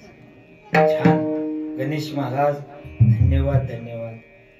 महाराज इतका आवाज गोड आणि इतकं म्हणणं तुम्हाला सांगतो, एक जर मुखडा वाजवला तर 2 चपात्या संपतात. किती अगोदर आम्ही हेच काम केले आणि एक चाल म्हणले तर कंप्लीट 2.5 बाजरीच्या भाकरी लागायच्या. किती अहो बिंबीच्या देठापासून कलाकाराला आपण सिद्ध व्हावं लागतं, तेव्हा समाज मानतो महाराज, तेव्हा समाज मानतो. म्हणून सिद्ध होण्यासाठी बिंबीच्या देठापासून त्या ठिकाणी काम करावं लागतं बरं का. म्हणून धन्यवाद आहे महाराज. गोड त्या ठिकाणी चाल म्हटले. अभंगाच्या प्रथम चरणामध्ये संत कवी मैपती महाराज म्हणतात, आम्ही पडता संकटी हे भगवान परमात्मा, आमच्यावरती काय पडलंय? संकट पडलंय. टाइम झाला काय? फटाकडा वाजला नाही तस काय नाही ना, नाही तर काय काय काय काय. म्हणून त्या ठिकाणी मैपती महाराज म्हणतात की हे देवा, मी संकटामध्ये पडलोय, धाव घाली जग जेठी. हे भगवान परमात्मा, तू धाव घाल आणि माझ्यावरती जे संकट आलंय ना रे, ते संकटाचं निवारण कर, अशी मागणी माझे संत कवी मैपती महाराज भगवान परमात्म्याकडे करतात. महाराज काय भक्ती होती माझ्या संत कवी मैपती महाराजांची. ऐका, सांगून जाईन गड्या. ज्या संत कवी मैपती महाराजांच्या भक्तीच्या प्रित्यर्थ साक्षात माझा भगवान परमात्मा आणि रुक्मिणी माता ताहराबादला येऊन राहतात. महाराज ताहराबादला येऊन राहतात. एक दिवसाचा प्रसंग महाराज, ज्या वेळेस संत कवी मैपती महाराज काही वारकऱ्यांसमेत पंढरपूरला गेले, वाळवंटामध्ये गेले, चंद्रभागेमध्ये स्नान केलं, पुंडलिकरायाचं दर्शन घेतलं, रावळामध्ये गेले, गरुड खांबाला आलिंगन दिलं, भगवान परमात्म्याच्या समोर गेले आणि भगवान परमात्म्याचं दर्शन घेतलं, प्रदक्षिणा मारून परत वाळवंटामध्ये येऊन झोपले. पूर्वी काही मठ नव्हते. आणि झोपल्याच्या नंतर माझ्या संत कवी मैपती महाराजांना पहाटे 3च्या पुढे 3:30च्या पुढे काय झालं? स्वप्न पडलं. आणि शास्त्र असं सांगतंय 3:30च्या पुढे जर स्वप्न पडलं तर ते खरं ठरतं बर का. पण तुम्हाला जर वाईट पडलं तर ते खरं नका मानू बर का. कारण की आपल्याला तसं पडणारच नाही चांगलं. आपल्या स्वप्नातून एक तर सावलीत कोणतरी पळवलेलं दिसत, नाही तर शेरडी तरी सोडून नेलेली दिसत. आपल्या स्वप्नात हेच दिसत मला, कारण त्याचे ते ना आपण, म्हणून तेच दिसत. ऐका ऐका. म्हणून माणसाने चिंता करण्याऐवजी चिंतन करावं गड्या. काय करावं? चिंतन करावं. चिंता करण्यापेक्षा जर चिंतन केलं तर निश्चित तो भगवान परमात्मा कृपा केल्याशिवाय राहणार नाही. पण आपण चिंतन नाही करीत, मग चिंता करतो. महाराज कशी चिंता करतो? ऐका ऐका बर का. एक 60 वर्षाची आजीबाई होती. आता पहा कशी सूर्यफुलाची मान टवकारात. कारण की आम्हाला माहिती भावाला कधी मारावं लागत. दररोज तेच चालू आहे. आज थोडा आज उभं माझं नशीब चांगलं, सिस्टीम चांगली, नाही तर बाबा उभे उभे कोसळला असता. 9-10 दिवस झाले, हळद लागली महाराज लोकांना. 2-2, 3-3 चालू आहे. सकाळी श्राद्ध आहे, संध्याकाळी दत्त जयंतीचे कार्यक्रम. ऐका ऐका. चिंता करण्यापेक्षा चिंतन करावं बर का. एक आजीबाई होती 60 वर्षाची. आता आजीला 2च कामं राहतात. ऐका कोणते? एक म्हणजे नात सांभाळायची, दुसरी म्हणजे वाती वळायच्या. नाती सांभाळायच्या, वाती वळायच्या, एवढ्या 2च कामं आजीला बर का. ती आजीबाई सकाळी सकाळी, आता थंडीचे दिवस आहे, कवळ्या उन्हात नातीला बगलात घेतलं आणि एका हातात कापूस घेतला आणि अंगणात जाऊन बसली. पण त्या आजीचं घर नेमकं रस्त्याच्या कडाला होतं. कुठं? रस्त्याच्या कडाला होतं. आणि नातीला ठेवलं आणि कापूस घेतला आणि पिंजायला लागली आणि वाती वळायला लागली. कोण? आजी. काय करत होती? नातं सांभाळीत होती आणि वाती वळत होती. पण त्या उड्या पिरियड मध्ये नेमकं त्या रस्त्याने भरेल कापसाचा ट्रक गेला आणि तो या आजीनं बघितला. बर एक गेला, दुसरा आला, तो भरेल कापसाचा ट्रक त्या आजीनं परत बघितला. परत तिसरा आला तो भरेल कापसाचा ट्रक त्या आजीनं बघितला. परत चौथा आला तो भरेल कापसाचा ट्रक त्या आजीनं बघितला. परत पाचवा आला भरेल कापसाचा ट्रक आजीनं बघितला. चालू दे रातभर. मग तुम्ही बासच म्हणा ना, आता 5 झाले ना काका, बस ना आता. ऐका ऐका, 5 कापसाचे ट्रक तिथून गेले. त्या आजीनं बघितलं. ती आजी चिंता करायला लागली. काय 5 ट्रक कापूस गेलाय म्हणे. एवढा कापूस पिंजायचा कधी, वाती करायचं कधी? कोण म्हणतंय? आजी. काय करायला लागली? चिंता. म्हणे 5 ट्रक भरेल कापूस गेलाय म्हणे. एवढा कापूस पिंजायचा कधी, वाती करायच्या कधी? अहो ती चिंता करता करता सुनबाई चहा घेऊन आली. म्हणे आत्याबाई चहा घ्या ना. अगं म्हणे सुनबाई 5 भरेल ट्रक कापूस गेलाय म्हणे. एवढा कापूस पिंजायचा कधी, वाती करायच्या कधी? सुनबाई चहा माग घेऊन गेली. मग तरी पाणी प्यायना, चहा प्यायना. मुलगा आला म्हणे आई जेवण करून घे ना. ते म्हण दादा 5 ट्रक कापूस गेला रे म्हणे इथून. एवढा कापूस पिंजायचा कधी, वाती करायच्या कधी? दादाने ओळखला आता म्हातारीला. श्रामपूरला उंडे डॉक्टर कडे नेल्याशिवाय डॉक्टर कडे नेलं महाराज. म्हातारीकडे डॉक्टर कडे नेलं. डॉक्टर कडे गेल्यावर इथं डॉक्टर आहे का कोणी बसेल? डॉक्टर लोकांचा एक प्रश्न आहे महाराज, तो माझं त्याचं कोडच सुधारणा काही. डॉक्टर कडे गेलो, डॉक्टर पहिले आपल्याला विचारित काय झालं तुम्हाला. मग आम्हाला जर कळत तर आम्ही कायला आलो तुमच्याकडे. ऐका ऐका ऐका ऐका. मग डॉक्टर कडे गेले. डॉक्टर म्हणे काय झालं आजीबाई तुम्हाला? आजी म्हणे डॉक्टर साहेब 5 ट्रक कापूस गेलाय म्हणे आमच्या दारातून. एवढा ट्रक कापूस पिंजायचा कधी, वाती करायचा कधी? डॉक्टर म्हणे हे माझं गिराईक नाही, जाऊ दे म्हणे घरी. घरी आणलं महाराज. म्हातारीनं चहा सोडला, पाणी सोडलं, जेवण करीना. म्हातारी कोणा संग बोला ना, पण नातं सांभाळीना. वैतकली घरचे. काय करावं म्हणे आता. नेमकं एक दिवस त्या रस्त्यावरून माझ्यासारखी महाराज चालले होते. नेमकं त्या आजीच्या मुलांनी बघितलं. आता महाराज 20 गाव 30 गाव 40 गावचे पाणी पिलेले असते, दुसरं काय समजू नका. पाणी पिलेले असते, त्यांना सगळ्या खोडी माहित असतात. ते महाराज चाललेले होते.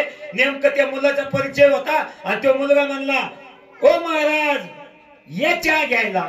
आता आम्हाला आरोळी दिली आम्ही शक्यतो टाळीत नाही, कारण की गेलो 10-5 रुपये दक्षिणा मिळत, पेट्रोल निघून जात. म्हणून त्या ठिकाणी लगेच गाडी वळवली. महाराज आले. आल्याच्या नंतर महाराजांनी आजीकडे बघितलं. महाराजांनी ओळखलं काहीतरी अवघड दिसतंय म्हणे. आणि मुलाला विचारलं म्हणे काय झालं? अहो म्हणे महाराज काय झालंय म्हणे. म्हातारीना 5 ट्रक कापूस बघितला. आणि ती म्हातारी फक्त एवढंच म्हणते एवढा ट्रक कापूस पिंजायचा कधी, वाती करायच्या कधी? सोपं आहे म्हणे, काय अडचण नाही. महाराज गेले. म्हणे काय झालं आजी? म्हणे महाराज अहो 5 ट्रक कापूस गेला म्हणे इथून. एवढा कापूस पिंजायचा कधी, वाती वळायच्या कधी म्हणे. महाराज म्हणे 5 ट्रक कापूस गेला. म्हणे हो 5 ट्रक कापूस गेला. अहो म्हणे आजी काय झालं? तो 5 ट्रक कापूस इथून पुढे गेला. पुढे शॉर्ट सर्किट झालं. 5 ट्रक कापूस जळून गेला. म्हणे खरंच जळून गेला? म्हणे हा जळून गेला म्हणे. म्हणे मग आता पिंजायचा प्रश्न राहिला नाही, वाती वळायचा प्रश्न राहिला नाही. सुनबाई आमच्या महाराज म्हातारीनं जर एवढी चिंता करण्यापेक्षा जर चिंतन केलं असतं तर माझा भगवान परमात्मा मागे पुढे उभा राहे सांभाळीत आली आगाद निवारिया विठाला.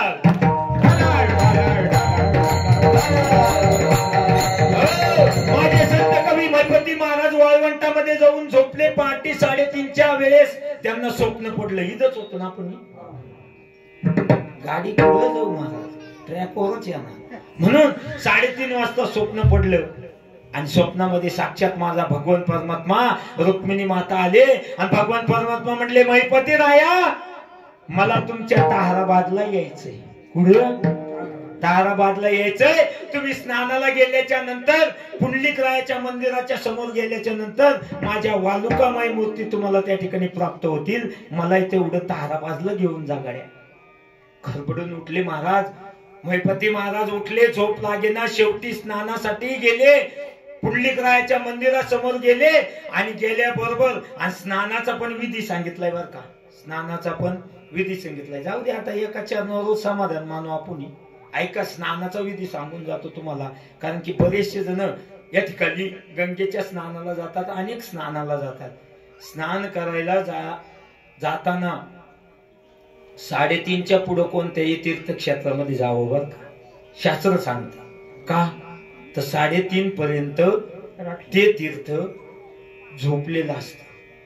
12च्या नंतर 3:30 पर्यंत तीर्थ झोपलेलं असतं. म्हणून 3:30 पर्यंत त्या तीर्थामध्ये स्नानाला जाऊ नाही. जात असताना त्या ठिकाणी चंद्रभागेमध्ये स्नानाला जात असताना अगोदर वाळवंटावरती आपले वस्त्र काढून टाकावे, चप्पल सोडावी आणि मग हळुवारपणे त्या ठिकाणी गेल्याच्या नंतर प्रथमतः माझ्या चंद्रमायाला त्या ठिकाणी काय करावं, नमस्कार करून हात लावावा आणि पाणी डोळ्याला लावावा, नमस्कार करावा आणि मग हळुवारपणे पाऊल टाकत आतमध्ये शिरावा. कसं हळुवारपणे. काही जाते आडे तिडे कपडे फिरकीत येत, पळत पळत त्या ठिकाणी धबडक धबडक धबडक धबडक हर हर गंगे हर हर गंगे. महाराज तुम्ही सांगा, एखाद मुलगा जर पळत पळत येऊन आईच्या मांडीवर गपकन बसलं तर आई त्याला काय देते हो. आणि एखाद मुलगा जर हळुवारपणे येऊन बसलं, गपचूप मांडीवर येऊन बसलं तर आई त्याच्या डोक्यावर काय फिरती. तशी ती आई आहे महाराज. म्हणून हळुवारपणे जावं. गेल्याच्या नंतर बिंबी इतक्या पाण्यामध्ये जावं. डावा हात आपल्या बिंबीवरती ठेवावा आणि उजव्या हाताने नाक आणि तोंड दाबावं आणि पहिली बुटकुळी पाण्यामध्ये मारावी आणि 4-10 सेकंद जेवढा वेळ दम राहता येईल तेवढा. नाही तर तुम्ही म्हणता महाराजांनी नाक तोंड दाबाय सांगितलंय आणि येईन ती माझ्या. म्हणून किती वेळ, जेवढा वेळ दम निघल तेवढा वेळ त्या ठिकाणी नाक तोंड दाबून काय करावं, खाली बुटकी मारावी आणि काही वेळ पाण्यात थांबावं. का बरं? कारण की पाप आपल्या डोक्यावर बसलेलं राहतं आणि पाप हे तीर्थापेक्षा जड असतं, जड. म्हणून आपल्या डोक्यावरून काहीतरी पाणी वाहून जावं आणि जेणेकरून आपलं पाप पण वाहून जावं. म्हणून 4-10 सेकंद बुडी मारून त्या ठिकाणी त्या स्नानामध्ये, त्या असणाऱ्या गंगेमध्ये थांबावं. असा स्नानाचा विधी. माझे असणारे संत कवी महिपती महाराज गेले, बुडी मारली आणि त्यांच्या हातामध्ये काय आल्या, वालुकामय मूर्ती आल्या महाराज. साक्षात भगवान परमात्म्याच्या मूर्ती आल्या, त्या घेतल्या. माझे संत कवी महिपती महाराज वारकऱ्यांसमेत निघाले, आले राहुरी या ठिकाणी आले आणि राहुरी ठिकाणी आल्याच्या नंतर सर्व ताहराबाद मध्ये बातमी कळाली. का आपले असणारे संत कवी महिपती महाराज साक्षात भगवंताला घेऊन येत आहे. सर्व ताहराबाद सज्ज झालं महाराज. सर्व ताहराबाद सज्ज झालं. सर्व ताहराबाद मध्ये त्या ठिकाणी सडा संवर्जन करण्यात आलं, गुड्या उभारण्यात आल्या. कारण की साक्षात कोण येणार होते, भगवान परमात्मा येणार होते.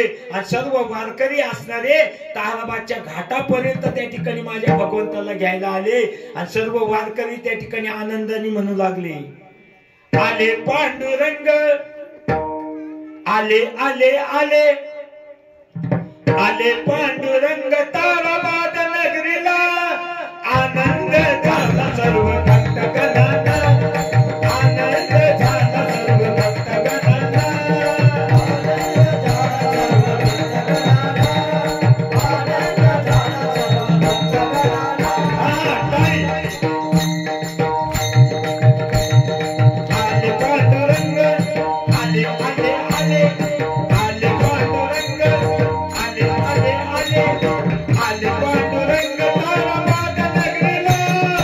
आनंद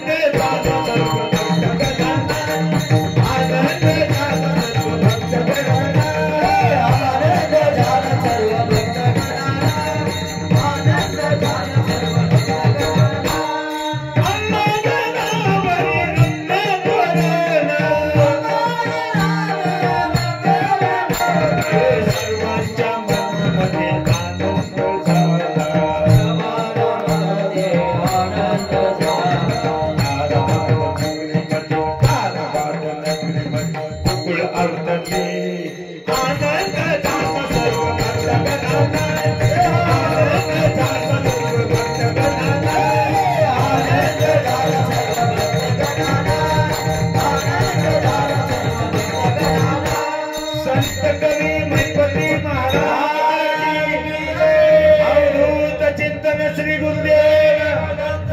आणि तसाच आनंद आज आपल्याला सुद्धा झालाय बर का. कस काय झाला तर आज साक्षात आपले कोण आले. म्हणून सर्वांनी प्रेमाने भजन करायचं. दिगंबरा दिगंबरा श्रीपाद दिगंबरा दिगंबरा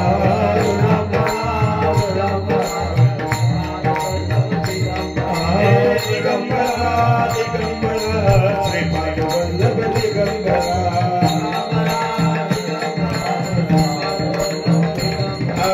श्रीपाद वल्लभ दिगंबरा श्रीपाद वल्लभ दिगंबरा दिगंबरा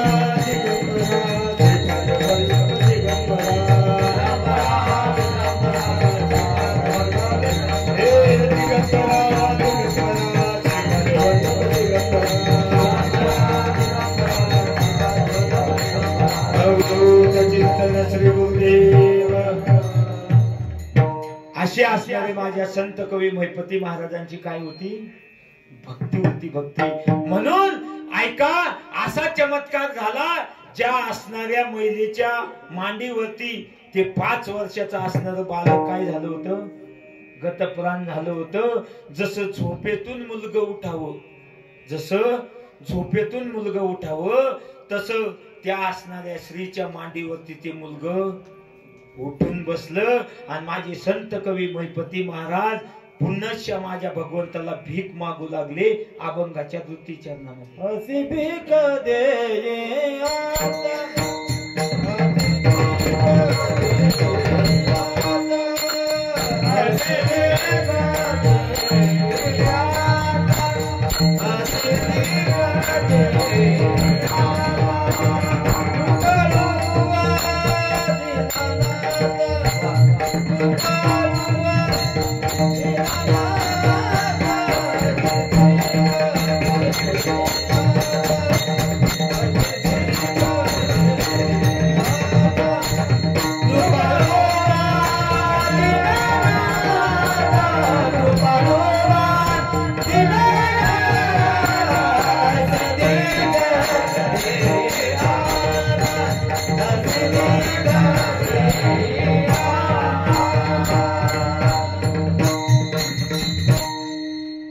संत कवी महिपती महाराज भगवंताची मागणी मागत असताना म्हणतात ऐसी भीक घ्यावी आता कृपाळू वा दीननाथा. हे भगवंत परमात्मा तू कृपाळू आहे रे.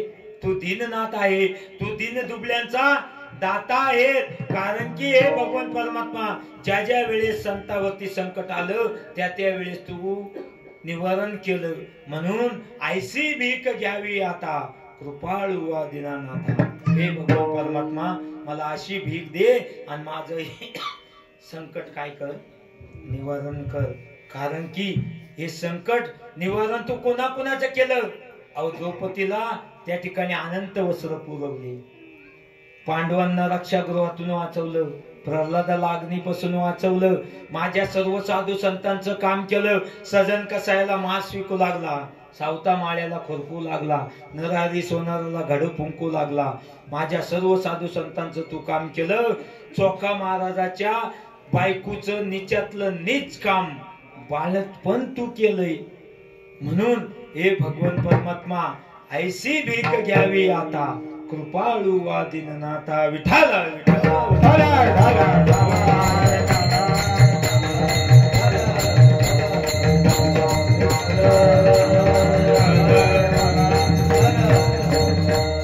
म्हणून हे देवा माझ्यावरती जो आघात आलाय ना आलिया आघात निवारी. जो माझ्यावरती आघात आलाय त्याच तू काय कर निवारण कर. आणि हे देवा तुझे पाय मला दाखव. मला अभय दे अभंगाच्या शेवटच्या चरणामध्ये.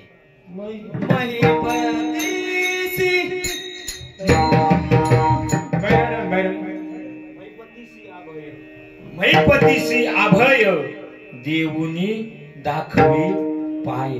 या माझ्या तुझ्या असणाऱ्या भक्ताला या महिपतीला तू काय दे अभय दे. अभय म्हणजे वरदान दे. आणि काय कर तुझे पाय मला दाखव, अशी असणारी मागणी माझे संत कवी महिपती महाराज भगवान परमात्मेकडे मागतात. विठ्ठल विठ्ठल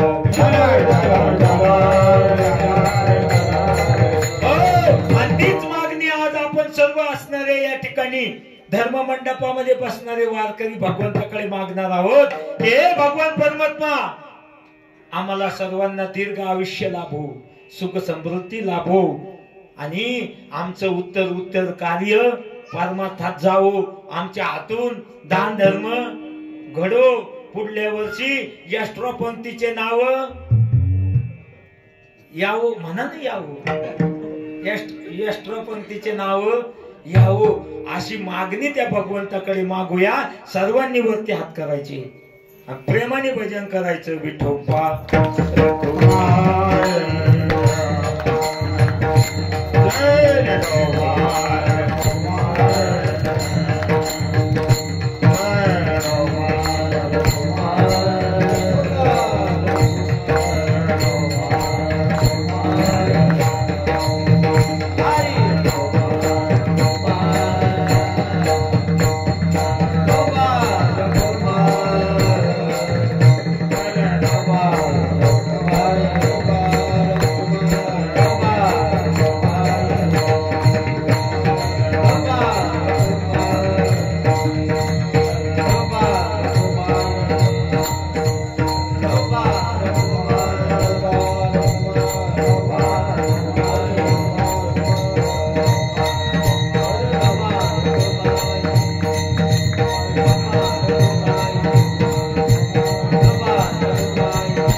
संकटी धाव गाली जगजेठी ऐसे भीक घ्यावी आता. कृपाळू आदिनाथा आली आगाध निवारी, चक्र घेऊन या कधी ऐसे भीक घ्यावी आता.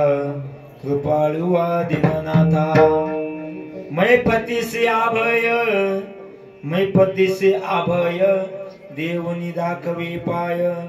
ऐसी भीक घ्यावी आता कृपाळू आदिनाथा. संकल्पित वेळेमध्ये या अभंगावरती चिंतन मांडण्याचा प्रयत्न केला बरं का. या अभंगामधून संत कवी महिपती महाराजांना हेच सांगायचं असं निश्चित नाही, पण माझ्या अल्पशाही बुद्धीप्रमाणे मी सांगण्याचा काय केला, प्रयत्न केला.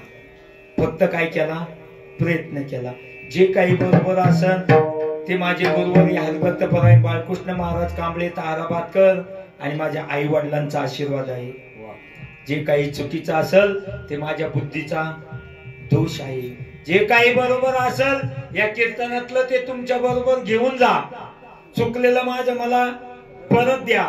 मी जेवण केल्यानंतर तुमच्या गावाच्या पलीकडे गेलो टाकून देतो. सगळं तरी काय आलं नाही. म्हणून अगदी प्रेमाने आनंदाने चालू असलेला हा नाम सप्ताह आणि संकल्पित वेळेमध्ये बोलण्याचा प्रयत्न केला. अजून माझ्या घड्याळामध्ये कंप्लीट 10 मिनिट टाइम आहे. 10ला 10 मिनिटं कमी आणि 10ला आपण सेवा समाप्त करणार. टायमाच्या पुढे जाणार नाही तसं मी प्रामाणिक बाबा आहे आणि टायमाच्या आत पण संपवणार नाही. मापात पाप मी करीत नाही. म्हणून तसा मी प्रामाणिक बाबा आहे. आणि आमचे गुरुजी नेहमी सांगत असतात काय ऐकावर का तर बरेच मुलं बसली इथं. गुरुजी म्हणतात पोरं हो टाइम सांभाळा. काय टाइम सांभाळा. तुम्ही जर टाइम सांभाळला तर हे लोक तुम्हाला सांभाळतील. म्हणून टाइम सांभाळा. आणि गुरुजी नेहमी दुसरं वाक्य सांगायचे की आदर्श शिक्षक त्यालाच म्हणावं. इथं आहे का शिक्षक? नाही ना कोणी? नाही ना. ऐका नाही ते चांगलंच बोलणार आहे आपण. तसं वाईट बोलत नाही. 2 शब्द वाईट गेले तर आमच्या रामगिरी बाबांना खूप भोगावं लागलं महाराज. हा समाज कोणाला सोडत नाही. एवढ्या मोठ्या महान व्यक्तीचे जर तुम्ही असे हाल होऊ लागले तर आमच्या सारखीची गाडी कधीच कुठं जाईन सांगता येत नाही. तपास सुद्धा नाही लागणार महाराज. म्हणून अवघड आहे बोलणं सुद्धा. काय अवघड आहे. ऐका आदर्श शिक्षक त्यालाच म्हणावं जो मुलं पळून जाण्याच्या अगोदर शाळा सोडून देतो. आणि आदर्श कीर्तनकार प्रवचनकार त्यांनाच म्हणावं जे लोक उठायच्या अगोदर सेवा समाप्त करतात. विठाल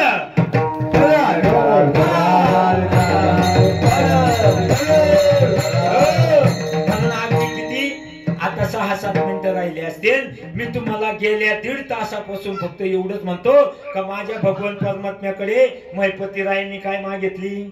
मागणी मागितली. भाव होता, श्रद्धा होती म्हणून मागणी मागत होते. आणि मग एवढं सांगून जर तुम्हाला कळतच नसलं तर मग माझ्या साधू संतांकडे इंजेक्शन काय इंजेक्शन आहे. आणि त्याच्यातलंच एक इंजेक्शन मी आता वापरून पाहतो. आलं तर आला गुण. कोणाचं? नाथ बाबाचं इंजेक्शन आहे. काय हे जरी नाही काल तरी दुसरा येईल. हे जरी नाही काल तरी दुसरा येईल. हे जरी नाही काल तरी दुसरा येईल. हे जरी नाही काल तरी दुसरा येईल. हे जरी नाही काल तरी झालंय का हे कीर्तन आपलं? अगदी 5 मिनिटांमध्ये या ठिकाणी तुम्हाला मोकळं सोडणार आहे.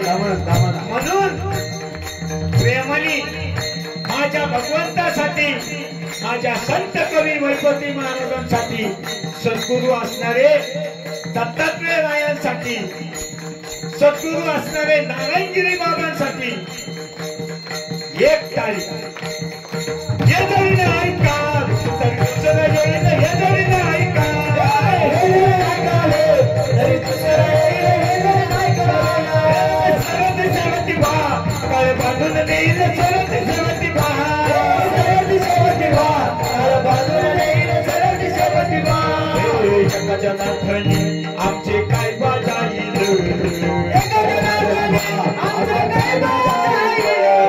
एकाच्या नाथाने आमचे काय बाजाईल. एकाच्या नाथाने आमचं काय बाजाईल.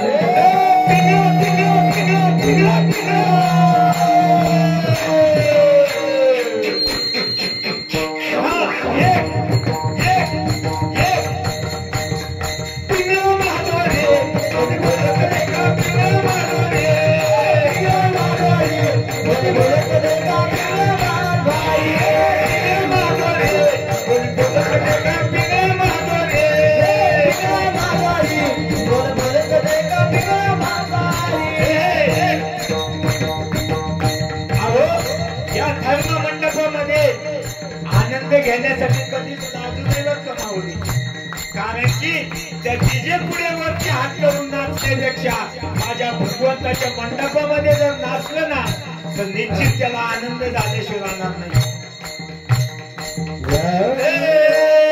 दाताचे दत्तने घ्या ग कोणी. दाताचे दत्तने घ्या ग कोणी.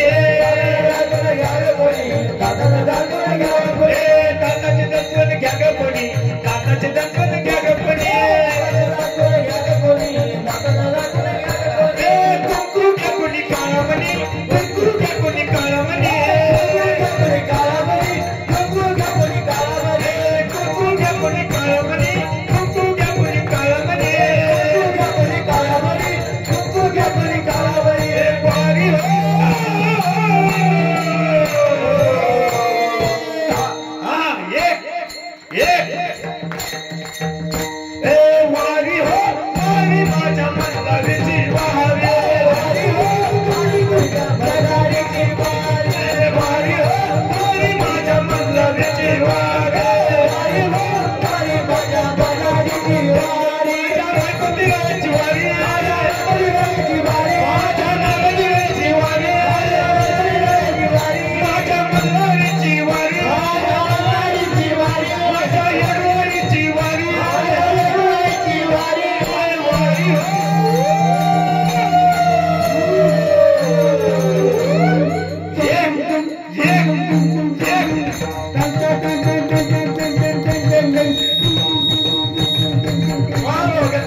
गुलाबजामू जर गोड लागत असले तर ते मापतच हवा, का अजीर्ण होण्याची शक्यता असते. म्हणून अगदी 10 म्हणजे 10 वाजले.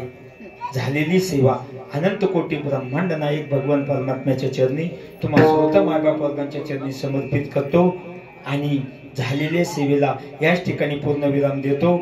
ज्यांनी असणाऱ्या या कीर्तन रूपी सेवेला शृंगारित करण्यासाठी अगदी उत्कृष्ट अशी त्या ठिकाणी साथ दिली, सर्व असणारे गायनाचार्य, मृदुंगाचार्य, विनेकरी, तुळशी घेऊन असणाऱ्या माता, चौकदार भाऊ, सर्व असणारे आदरणीय असणारे शिष्टीमवाले सर्वांच्या चरणी साष्टांग प्रणिपात करतो. त्याच पद्धतीने असणारे जयदीप भाऊ, पायी दिंडी सोहळ्याचे असणारे मार्गदर्शक आहे का वारकरी,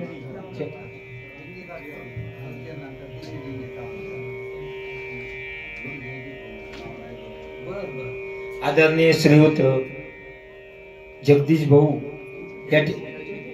जयदीप भाऊ या ठिकाणी पायी दिंडी सोहळा त्या ठिकाणी चुलत्यांच्या नंतर त्या ठिकाणी त्यांची परंपरा, वडिलांच्या नंतर परंपरा आहे, म्हणून त्यांना या ठिकाणी कोटी कोटी धन्यवाद देतो. सर्वच असणारे या ठिकाणी अन्नदाते असतील, त्यामध्ये श्रीयुत आजची ज्यांची पंगत आहे आदरणीय श्रीयुत, ही कालची पत्रिका आहे, सर्व अन्नदाते असतील त्यांना सर्वांना साष्टांग प्रणिपात करतो. या धर्म मंडपामध्ये दान करणारे दानशूर व्यक्तिमत्व सर्वांना पुनश्च त्या ठिकाणी दंडवत घालतो आणि झालेली सेवा भगवंताच्या चरणी समर्पित करतो. सेवेला याच ठिकाणी पूर्ण विराम. Dnyaneshwar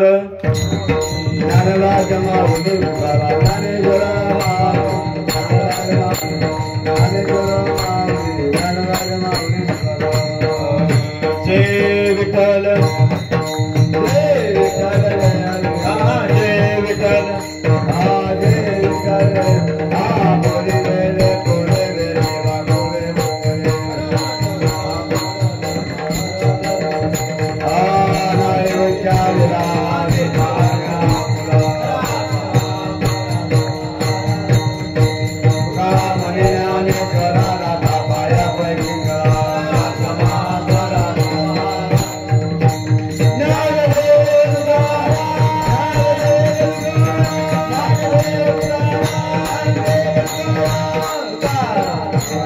Thank you.